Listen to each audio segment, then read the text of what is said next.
Bonjour à toutes et à tous. On m'a demandé de dire quelques mots pour le Rav Hamou Zichron Libracha qui nous a quittés de manière tellement brutale.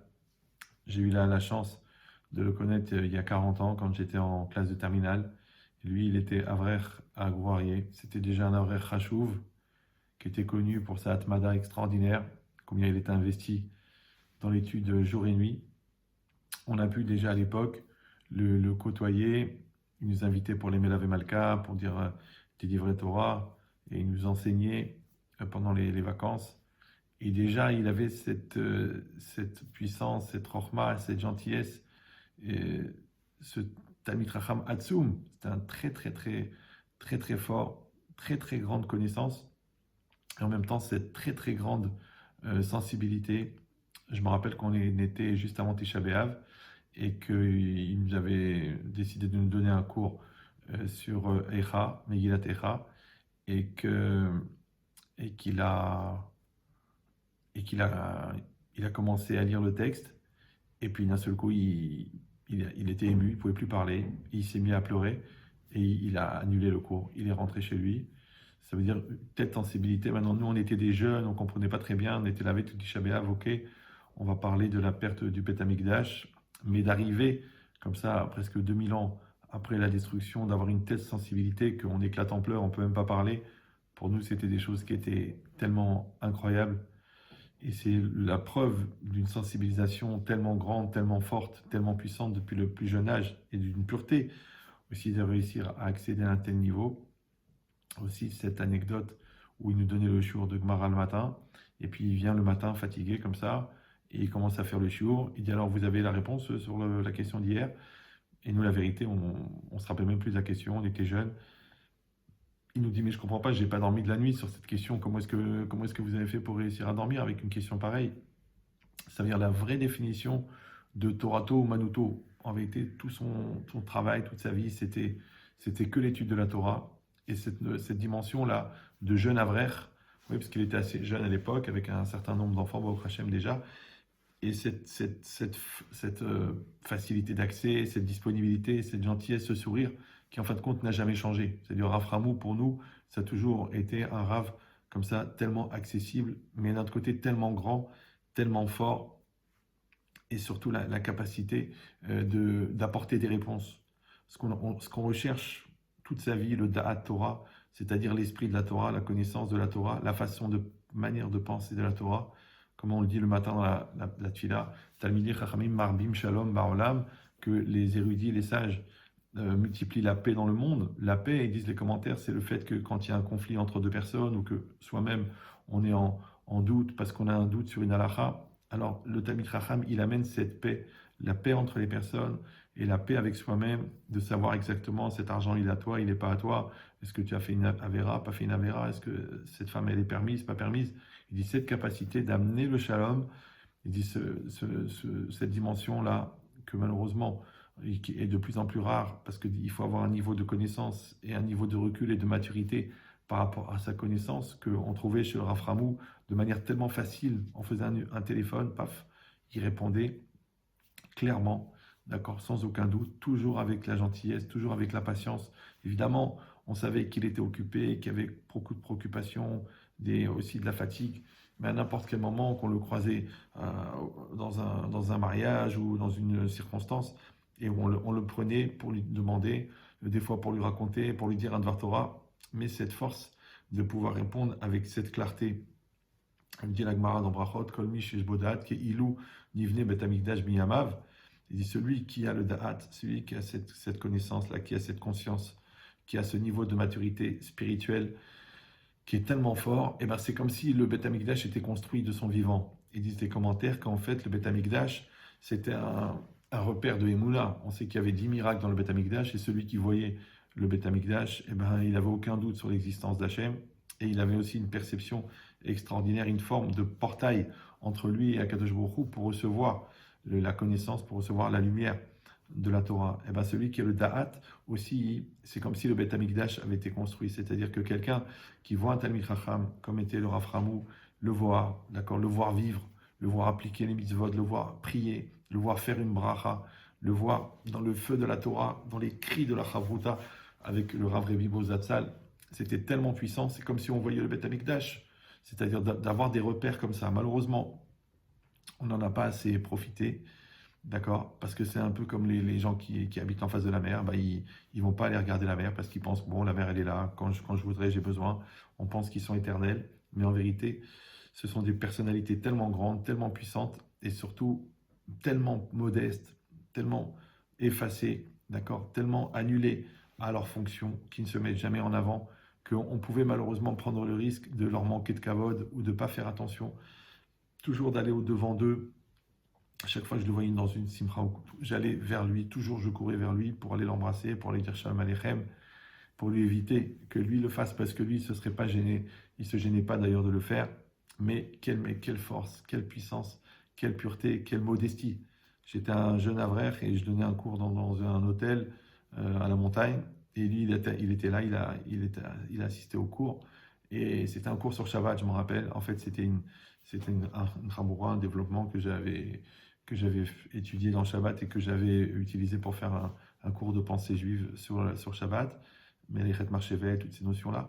Et il est venu, lui, à la fin du cours, me voir et il m'a dit, écoute, ce cours-là, je le veux. Je le veux. Et moi, pour moi, c'était quelque chose qui était impossible.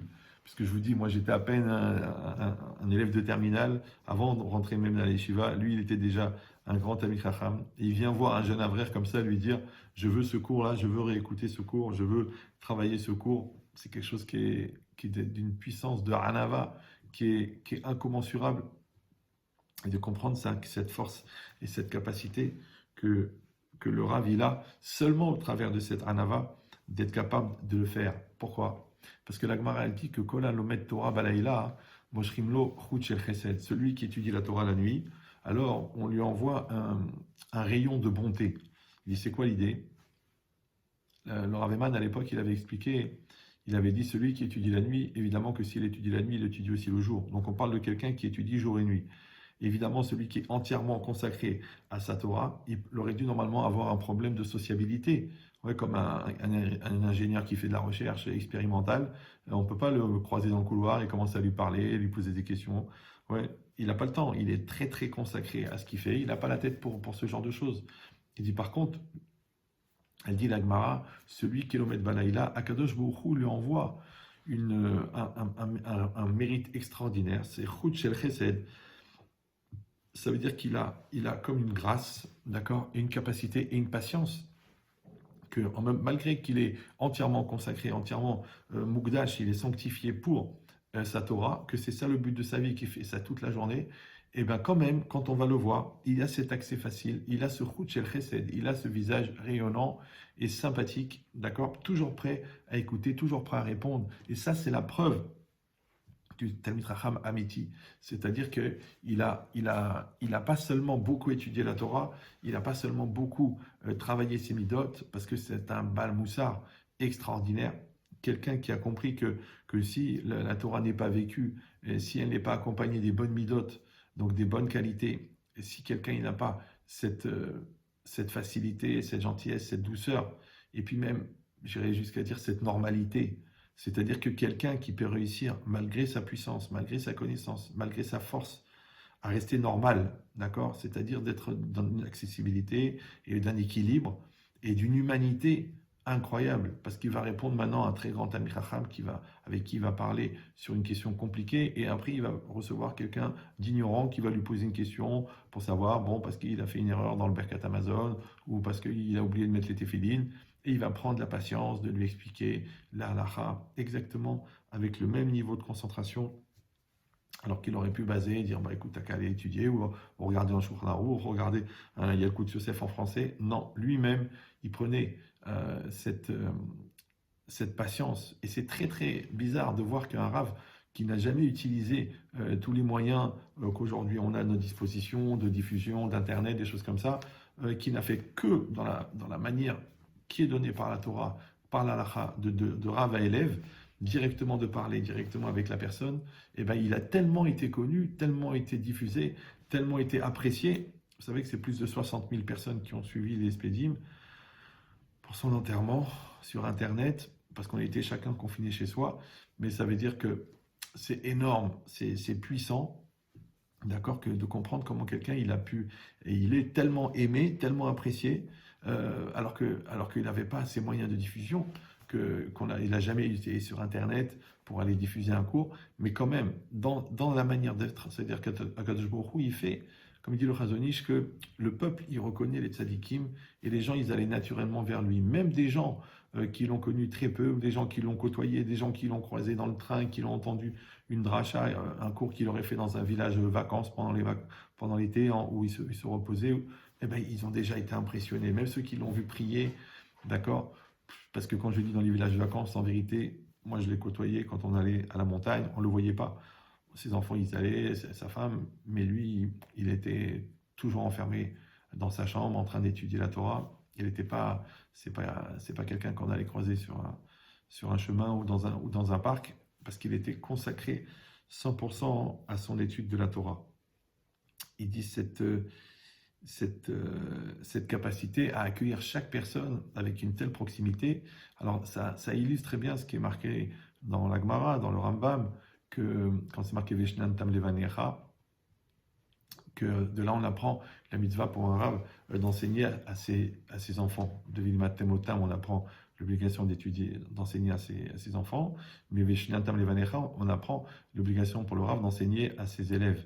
Ah, c'est marqué Levanecha, à tes enfants. Alors il explique, Talmidem Ariem Kebanim, les élèves sont comme les enfants. C'est-à-dire, ça veut dire qu'en vérité, cette proximité, ce rapport que le Rav il a avec les élèves, comme si c'était ses propres enfants. Et chacun, il se sent, celui qui l'a côtoyé, un peu ou pas un peu, après que sa disparition, j'ai reçu des témoignages, des gens qui me racontent qu'ils étaient à l'époque à Meshiurim, après ils sont rentrés dans sa communauté, et ensuite, ils l'ont suivi pendant plus de 20 ans. 20 ans, ça veut dire 20 ans en face de quelqu'un, 20 ans à assister aux tfilotes, à écouter les shiurim, à apprendre à étudier la Torah, à se conduire comme un bon juif, comme il se doit, dans la définition la plus pure de serviteur d'Hachem. Il dit parce qu'il avait cette capacité d'être avec chacun comme avec ses enfants. D'ailleurs, même ses enfants le diront, combien est-ce qu'il avait cette proximité avec ses élèves. Il dit, ça m'a fait penser à une Gemara, la Gemara dans Kiddushin, là-bas, quand elle parle de la mitzvah du Kivud Avaim, du respect des parents, et elle compare l'obligation qu'on a de craindre et de respecter ses parents comme on a l'obligation de craindre et de respecter Hachem.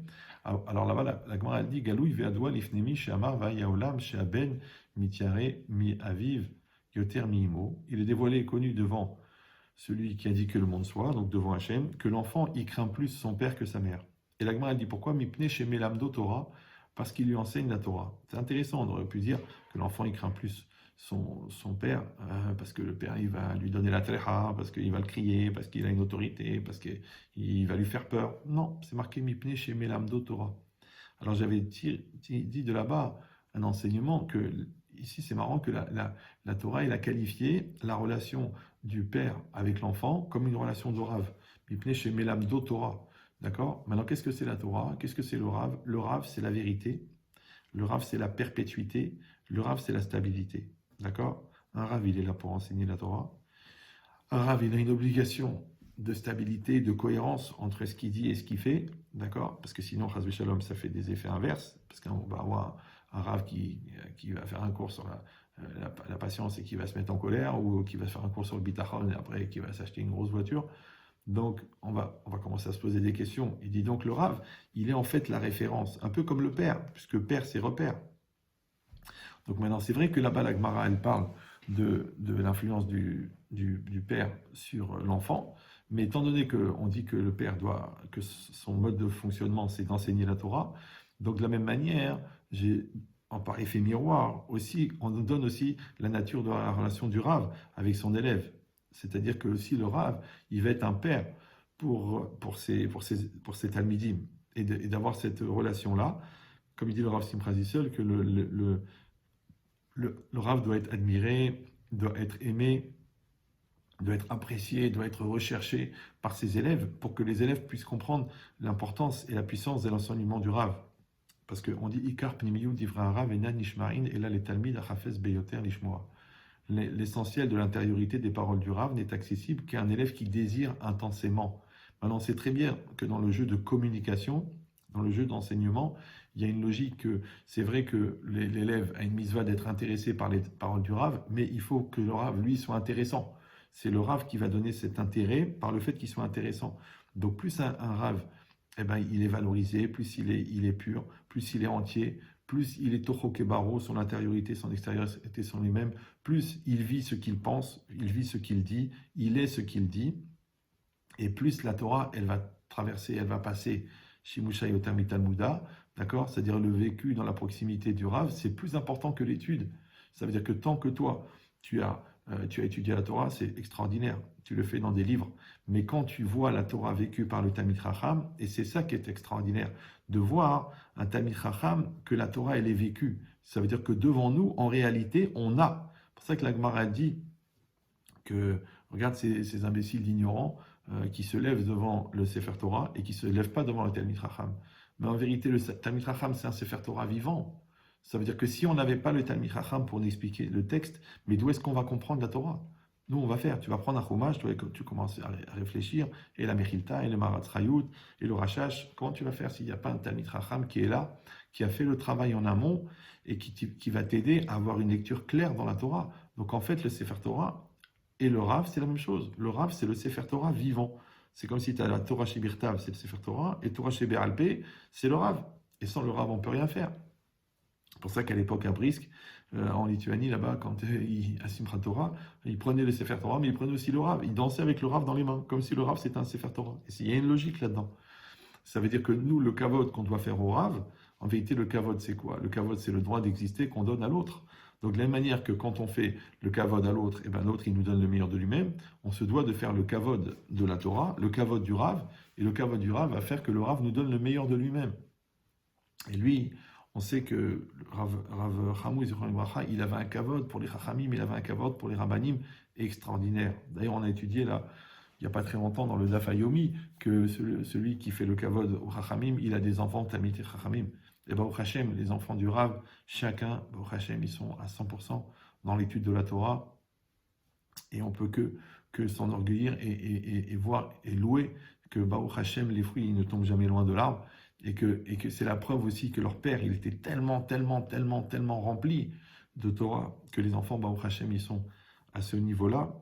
J'en profite aussi pour donner un hommage à sa femme, la Rabbi Tzin, où il la garde en bonne santé jusqu'à 120 ans, parce qu'évidemment, on voit un homme comme ça, mais on sait très bien qu'au niveau de sa femme, c'est beaucoup de sacrifices, que Baruch Hashem, une famille, Mevorechet Babanim, qu'il y avait, Baruch Hashem, il y a beaucoup d'enfants, de petits-enfants, donc il faut se consacrer à 100%, et pour que son mari il puisse tellement étudier, il fallait qu'elle soit là pour se tenir, donc on lui souhaite une bonne santé, une longue vie, du bien et du bonheur, quelque chose où il leur envoie la consolation.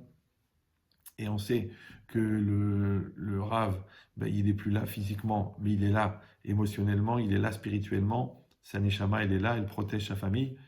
Et on sait très bien que combien Kadosh Baruch Hu, il a fait, que la capacité d'apporter par ce tzaddik que nous avons eu dans notre génération, la chance d'avoir eu quelqu'un qui, en fin de compte, depuis son plus jeune âge, ouais, parce que moi, je l'ai connu peut-être quand il avait 30 ans, d'accord, 32, 33 ans, comme ça.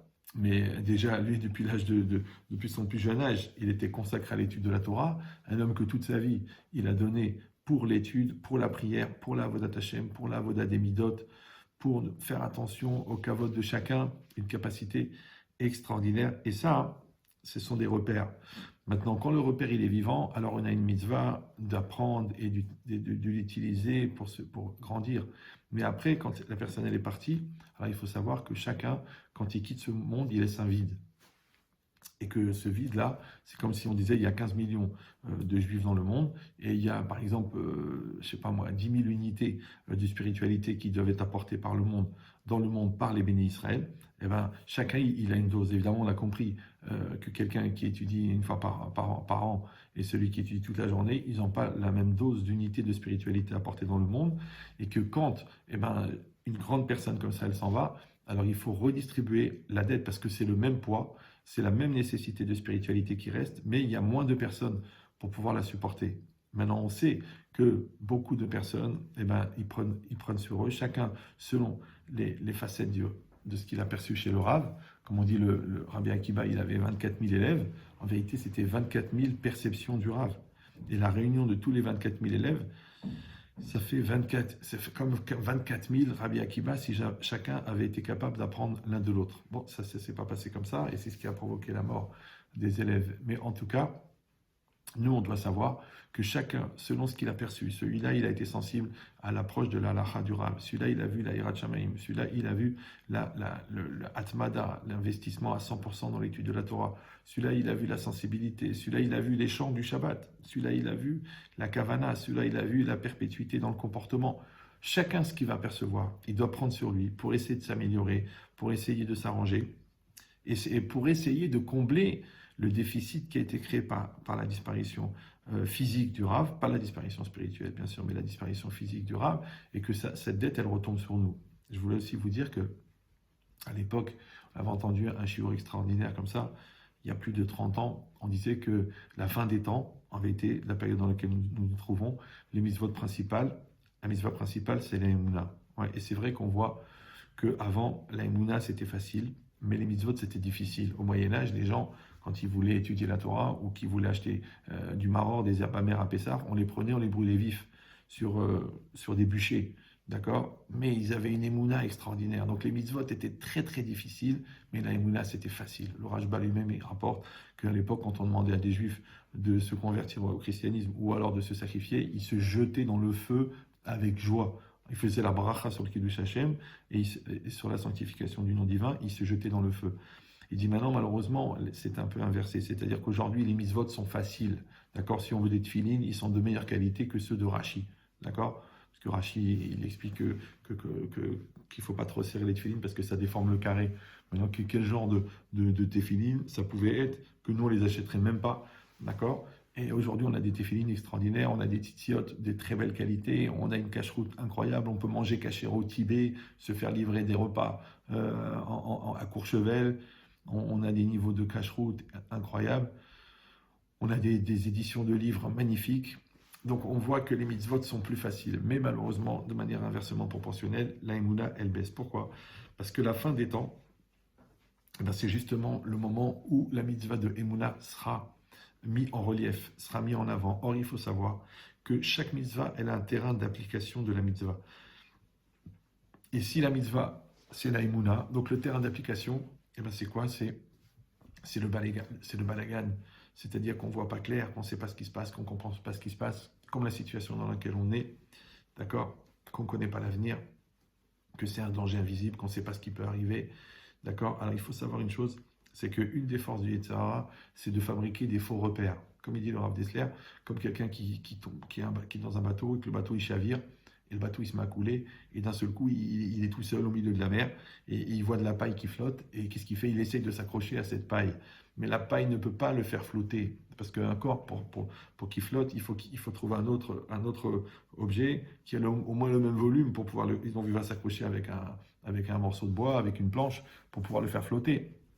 Mais la paille ne peut pas le faire flotter. Il dit de la même manière, Rav Dessler, celui que toute sa vie, il a cherché des faux repères, parce qu'il croyait que c'est la télé, c'est l'ambiance, c'est la culture générale, c'est la société, c'est la rue, c'est la consommation, c'est l'argent qui vont l'aider. Malheureusement, quand il arrive dans une période de crise, dans une période de naufrage, alors là aussi, il va s'adresser à ces faux repères en espérant que ces faux repères vont le sauver. Il dit non, il faut que quand ça va bien, on ait des vrais repères. Il faut qu'on ait dans la tête, comme ça, des Talmidei Chachamim, comme le Rav Ramou Zichron Livracha, il faut l'étude de la Torah, il faut une émouna très très forte, il faut se renforcer dans sa pensée juive, dans sa pratique de la mitzvah, dans les kavanotes que nous faisons chaque jour, de bien faire ce que l'on fait déjà, de bien faire le Kriyat Shema, de bien faire Shabbat, de bien faire attention à toutes les halachot, d'améliorer notre pudeur, de préserver nos yeux, d'accord, de faire l'amida avec la kavana, qu'on ne peut pas aujourd'hui participer à un minyan, alors qu'au moins on prenne le temps, puisqu'on est chez nous à la maison et qu'on ne travaille pas, alors qu'on puisse faire le temps de faire bien l'amida mot à mot, avec la conscience que Akadosh Baruch Hu, il est devant nous, et la traduction, acheter des livres, il y a des livres mot à mot, vous pouvez regarder la traduction, de bien faire le Birkat Amazon à voix haute, doucement, de faire chaque bracha à voix haute, de prendre du temps pour étudier la Torah, pour s'approcher de ses enfants, pour respecter son conjoint, pour faire l'effort de comprendre qu'en fin de compte, quand l'autre m'énerve, c'est une opportunité de travailler ma patience, que quand l'autre me demande l'asdaka, c'est une occasion de travailler ma générosité et de faire aussi de l'asdaka et de la générosité à l'intérieur de sa famille. Ça veut dire que tout ça, ce sont des choses qu'on a vues, Baruch Hashem, chez ce Rav, chez ce tzaddik, et que puisque on arrive à la fin des temps, alors il avait dit comme ça un Rav, qu'à la fin des temps, c'est tous les tzaddikim, tous les Talmidei Chachamim anciens, qui sont les références, malheureusement, ils quittent ce monde, et on se retrouve avec des jeunes rabbins, que chacun il prétend que c'est lui qui a la vérité, et ça augmente encore la panique. Mais d'un autre côté, ça veut dire aussi qu'on est obligé d'avoir des repères personnels. Ouais, on est obligé d'aller chercher et de travailler sa émouna personnelle pour réussir à se déplacer dans cette obscurité. Et dans cette obscurité, c'est là que la émouna, elle sera la plus nécessaire. C'est pour ça que c'est marqué les Hagid Baboker Hasdecha Ve Emunatecha Balelot, pour dire tes bontés le matin, Ve Emunatecha, et ta croyance la nuit. Il dit la logique, c'est quoi? C'est que en fait, la émouna, c'est quelque chose qui s'applique dans l'obscurité. Malheureusement, quand quelqu'un est perdu, d'accord, c'est là qu'il a besoin d'avoir le sens de l'orientation. Et le sens de l'orientation, c'est la émouna. Il dit, mais cette sens de l'orientation, il s'éduque par rapport à quoi? Par rapport au boker. Maintenant, si la nuit, c'est là, c'est quand on est perdu et qu'on n'arrive pas à avoir de visibilité sur l'avenir, et bien boker, c'est quand tout va bien. Maintenant, quand tu vois que tout va bien dans ta vie, Baruch Hashem, tu es en bonne santé, que tu perçois les choses avec force, que tout se passe exactement comme tu en as besoin, c'est là qu'il faut être capable de dire merci. C'est là qu'il faut avoir cette force de reconnaître le bien et de voir le bien. Maintenant, quand ça va bien, tu dis merci à Kadosh Baruch Hu, tu dis pas je suis fort dans le business, c'est pour ça que le magasin il marche. Tu dis pas je suis comme je suis, d'accord? Non, tu reconnais que c'est la force, elle te vient d'Akadosh Baruch Hu, c'est-à-dire que tu es capable de dire merci à Hachem quand ça va bien. Alors c'est ça qui va faire que quand ça ira pas, comme tu auras intégré en toi cette capacité de reconnaissance d'Hachem et cette émouna, dans les moments difficiles de la vie, dans les moments de la maladie, dans les moments du deuil, dans les moments de la peur, dans les moments de la souffrance, dans les moments d'incertitude, c'est là qu'elle va ressortir ta émouna et qu'elle va pouvoir s'appliquer à 100%. Alors je vous demande, vous qui avez été sensible à cette disparition incroyable, on sait que la mort des tzadikim, elle sert en tant que kapara pour le peuple d'Israël. C'est eux qui sont les sacrifices sur l'autel de nos fautes et de nos avérotes. Alors on souhaite, Bézant Hachem, que se terminent toutes les souffrances et qu'on ait le mérite de prendre une leçon, de tirer la leçon d'exactement de tout ce qui s'est passé et surtout de prendre sur nous, de combler tout ce manque-là incroyable, ce vide énorme qui a été créé par la disparition du Rav, pour que nous puissions, toujours dans son esprit à lui, garder son visage dans la tête, son sourire, qu'on puisse accueillir le Mashiach avec la fierté, avec la joie, avec la simcha et avec la kedusha qui lui sont nécessaires. Merci à tous et kol tout.